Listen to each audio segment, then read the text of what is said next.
You can write affirmations on your mirror until you run out of ink. You can meditate every full moon.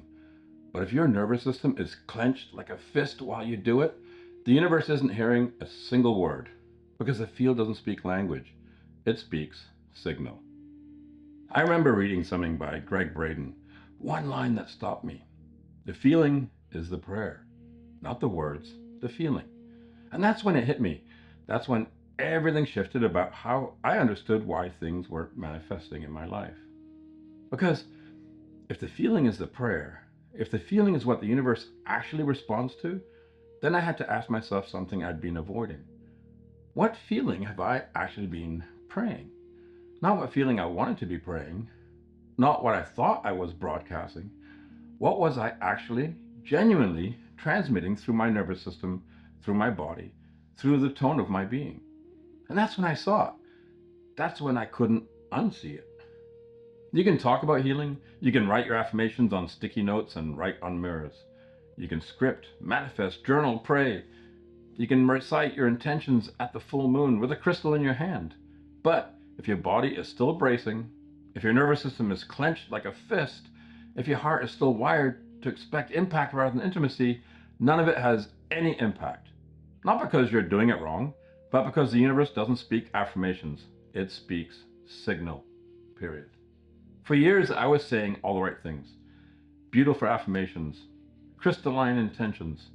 I'm confident, I'm open, I'm ready for love. My words were clean, spiritually coherent. I believed in them, at least I thought I did.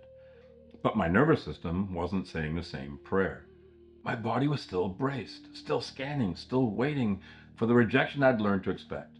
And every single day, my nervous system was broadcasting that louder than any affirmation could ever speak.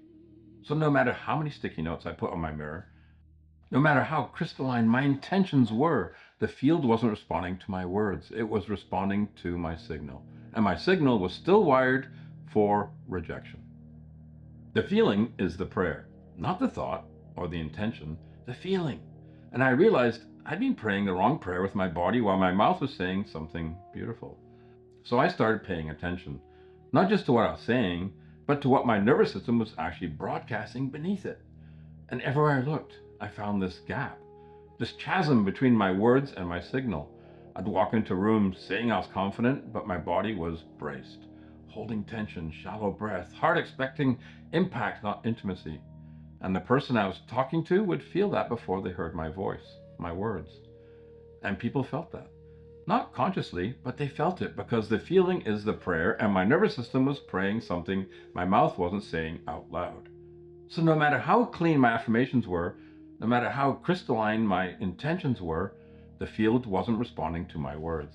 It was responding to my signal, and my signal was still wired for rejection. So this is what coherence actually means. Not that everything's fine and that you're positive all the time. Coherence is when what you think, what you feel, and what you're embodying are all telling the same story. That's when the universe stops guessing and starts responding. But when there's a gap, when your words say yes, but your body says no, the field doesn't get confused. It responds to what your nervous system is actually broadcasting. It mirrors your frequency, not your affirmations. Then I understood something that changed everything. And the universe isn't listening to your words. It's listening to your signal, to what's underneath, to the frequency your body is broadcasting, not the story your mouth is telling. The field mirrors your signal, not your affirmations or your intentions, your actual lived signal. And if your words say abundance, but your body's clenched in scarcity, the field mirrors the scarcity. If your words say, I'm ready, but your nervous system is braced for rejection, the field responds to braced. You don't manifest what you say you want. You manifest what your body is actually broadcasting. You manifest what you're emotionally coherent with. Think of it like a radio station. Your mouth is reading the script of a beautiful song, but your transmitter's damaged. It's broadcasting nothing but static and white noise. So the radio tower doesn't care what script you're holding in your hand. It only broadcasts the static. Your nervous system is the transmitter. This is how the system actually works. The subconscious doesn't speak language. It speaks feeling. It responds to emotion, to what's felt in the body, not just recited in the mind. Your nervous system doesn't care about your spiritual Pinterest board. It cares about what feels safe. about the signals you've rehearsed and repeated for years. That's what I believe Gregg Braden meant. The feeling is the prayer, because that's how the universe actually works. Your frequency is not the sum of your intentions, it's the sum of what your body believes is safe.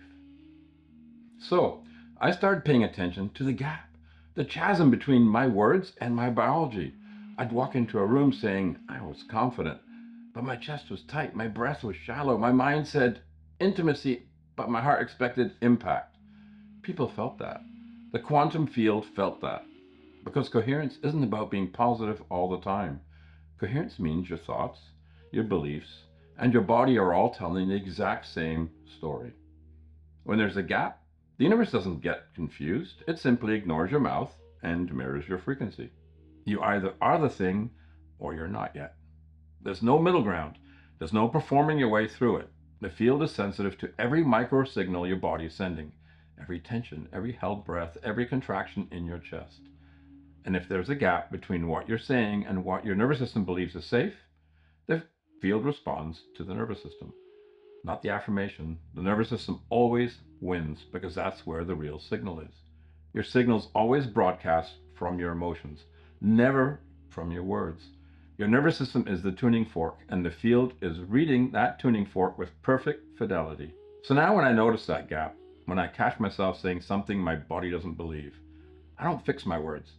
I check my signal. I pause. I feel into what's actually true in this moment, as observation, as truth. I'm safe right now. I'm supported right now. I'm enough right now. And once I've stopped lying, something shifts. Because my nervous system relaxes. My heart opens, my breath deepens, and suddenly I'm broadcasting something clean, something coherent, something true. Your body can't tell the difference between what's real and what's vividly imagined, as long as it's felt with emotion. So when you feel peace before the outcome, safety before the situation changes, wholeness before the proof shows up, you're not faking, you're transmitting. You're giving the field a new signal to respond to. Because the quantum field doesn't wait for evidence, it responds to emotion in the now. When you feel the future as if it's already true, your body begins to wire that truth into your biology. Your nervous system uncoils, your heart opens a different field, your energy tunes to the new timeline. And the field responds to that. Because the feeling is the prayer, never the words. The feeling, the signal beneath the signal. Now that's what chapter 4 is about. Learning to pray the right prayer with your nervous system. Understanding that the field doesn't care how smart your strategy is. It cares how aligned your signal is. Thank you.